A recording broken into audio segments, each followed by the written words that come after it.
একটা সিংহ ঘন্টায় ছুটতে পারে 90 কিলোমিটার বেগে। কত কিলোমিটার?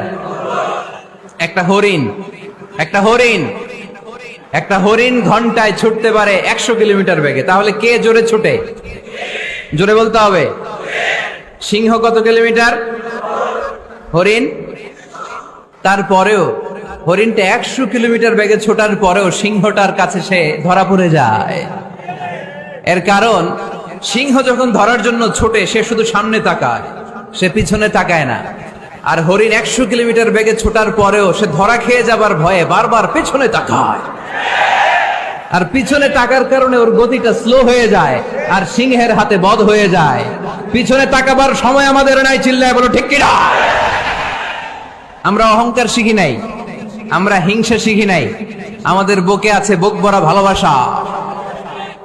আমি বিএনপি বুঝি না, আওয়ামী লীগ বুঝি না, জাতীয় পার্টি বুঝি না, জামাত ইসলাম বুঝি না, তাবলীগ বুঝি না, পীরের মুরিদ বুঝি না।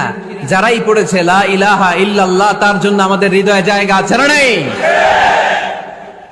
মুসলমান কেন, হিন্দুদের জন্য আমাদের বুকে জায়গা আছে না নাই? হিন্দু ভাই যদি বলে আমি পড়বো আশহাদু আল্লা ইলাহা ইল্লাল্লাহ ওয়া আশহাদু আন্না মুহাম্মাদ রাসূলুল্লাহ, তার জন্য আমাদের দরজা খোলা আছে না নাই? This is the beauty of Islam. এটা ইসলামের সৌন্দর্য, এটা অনেকে বুঝতে চায় না। আল্লাহ আমাদেরকে সহি সমঝ দান করুক, আমরা পড়ি আমিন। হিংসা, বিদ্বেষ, অন্যের পিছু লেগে থাকা, গীবত করা, অন্যকে গালিগালাজ করা, অন্যকে কাফের মুশরিক বলে ফতুয়া দিয়ে এই পবিত্র মঞ্চগুলোকে নষ্ট হওয়া থেকে যেন আমরা বিরত থাকতে পারি। আওয়াজ করে পড়তে হবে আমিন।